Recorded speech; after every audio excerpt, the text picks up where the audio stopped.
Bonjour à tous, bonjour à toutes.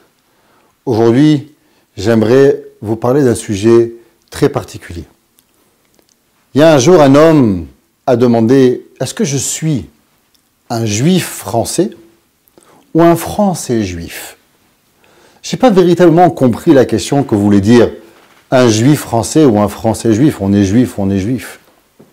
Et je pense que ce qu'il voulait me demander comme question par la suite, en ayant parlé avec lui, c'est est-ce que, en tant que juif, je dois préalablement réfléchir à ce qui m'est et ce qu'il va m'être permis ou interdit avant même de réfléchir ce que je veux, ou bien non, je fais ce que je veux et vu que je suis juif, je vais adapter mon judaïsme à travers mes besoins de ce que j'ai envie de faire. Exemple. Une personne qui aurait envie de devenir médecin, est-ce que d'abord il nous est permis de devenir médecin ou interdit? La question devrait se poser, d'abord si tu rentres en médecine, est-ce que tu pourras garantir de faire le Shabbat? Est-ce que tu pourras garantir de pouvoir faire les fêtes? Ou bien non, en faisant médecine, il va être obligatoire que tu vas devoir transgresser Shabbat. Je ne connais pas tous les pays, je ne connais pas toutes les universités. Je sais que par exemple en Amérique, au Canada, il y a des moyens de faire médecine tout en étant chômeur Shabbat. Je sais qu'en Israël aussi, dans d'autres pays je ne connais pas. Mais je pense que d'abord, nous sommes des juifs. Et nous devons nous rappeler que si nous faisons un métier, le métier en soi est pour nous aider financièrement à pouvoir être une bonne personne. Mais pas que le métier que je fais soit au-dessus de ce que je suis. Je ne suis pas un médecin juif, mais je suis un juif médecin. D'abord, j'ai ma shacharit, mon mincha, mon ma'ariv, mon shabbat, mes 613 lois. Et à travers toutes ces lois, il faut que je gagne ma vie. Donc quand il faut que je gagne ma vie, il faut que je choisisse un métier qui va pouvoir rentrer dans ma Torah, dans mes convictions de ce que je veux faire. Très souvent, il y a des gens qui sont déjà médecins, ils sont déjà docteurs, et maintenant ils font tchouva, on ne parle pas de ça.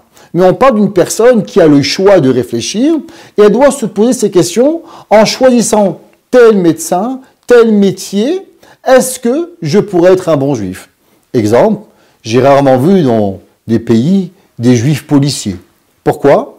Parce que les policiers ne peuvent pas ne pas travailler le Shabbat. Donc vu que pour pouvoir être shomer Shabbat, on ne peut pas être policier, donc je ne peux pas être policier et être shomer Shabbat. Pareil, il arrive aujourd'hui, on vit dans un monde où les hommes et les femmes vivent une proximité beaucoup plus grande. Dans les compagnies aujourd'hui, on sait que pour devenir et avoir un meilleur rendement, alors on ne fait pas seulement travailler ses employés, on essaie de leur donner du bon temps. Chez nous en Amérique, on leur organise des journées de golf, des journées de parachutisme, des journées où on va sortir de barbecue. On va donner des journées qui sont payées par nos patrons afin d'avoir un bon temps ensemble. Si on veut que nos employés ne vont pas seulement travailler 20, 30, 40 heures semaine, mais arriver avec une face longue, comme s'ils ont été en exil durant l'Égypte, mais véritablement un travail où ils vont être heureux, on doit leur donner du bonheur dans le travail. Très souvent, travailler 8 heures par jour, c'est pas 8 heures par jour, c'est 1 heure avant d'arriver au travail, 1 heure de trajet le matin, 1 heure de trajet le soir. Donc on parle déjà 10 heures. Des employés qui arrivent après 1 heure de travail au travail, ils sont déjà épuisés émotionnellement. Si on n'a pas une bonne machine à café, si on n'a pas quelqu'un qui nous fait un beau sourire, quelqu'un qui va nous accueillir agréablement, on est certain qu'on ne risque pas d'avoir d'employés qui vont faire du travail extraordinaire et se dévouer au travail. Aujourd'hui, beaucoup de femmes religieuses et beaucoup d'hommes religieux travaillent dans des compagnies, dans des environnements où il peut être problématique, à savoir où il y a une proximité homme et femme qui peut être en dehors de la norme. Il y a des patrons qui tiennent à appeler leurs employés par leur prénom. David, Samuel, Hannah, Sylvie, Nicole, Myriam, et ainsi de suite. Chacun d'eux veut avoir cette proximité avec ses employés. Ils demandent même souvent qu'on les appelle par leur prénom. Et il se crée une relation pratiquement amicale entre hommes et femmes, entre l'employé et l'employeur. Des fois, l'employeur peut être une femme ou un homme, et vice-versa, visant l'employé. Et la question qui se pose, c'est comment réagir en tant que juif religieux qui travaille. Comment dois-je me sentir dans cet environnement-là?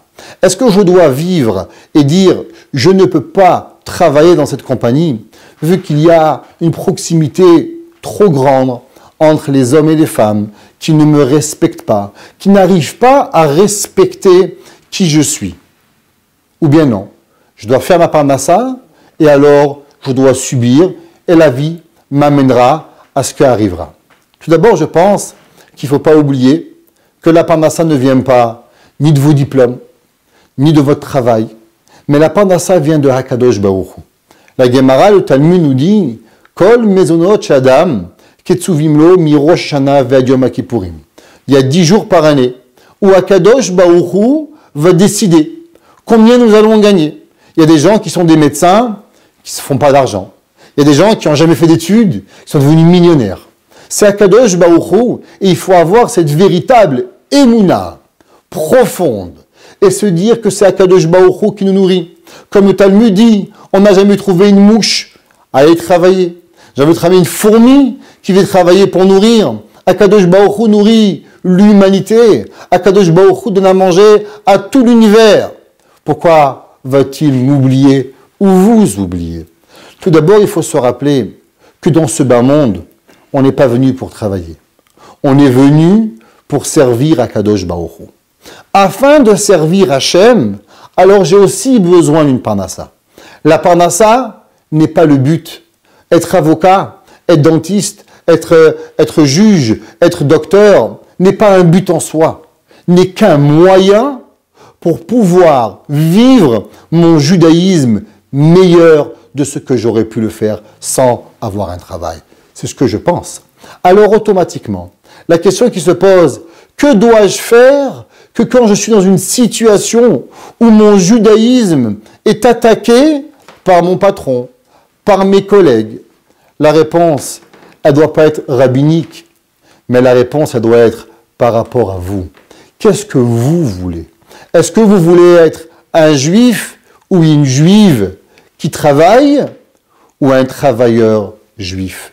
Si vous voulez être un travailleur juif, alors vous allez accepter tout ce qui va vous arriver sous le prétexte que vous êtes un travailleur, un employé, mais qui est aussi juif.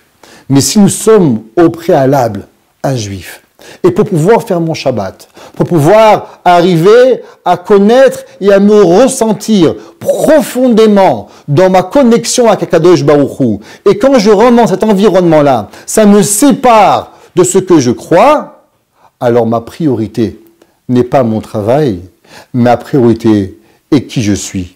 Est-ce que je suis un employé ou un employeur juif, ou je suis un juif qui utilise le moyen de son travail pour pouvoir améliorer sa vie afin de servir Hakadosh Baruch Hu d'une meilleure façon.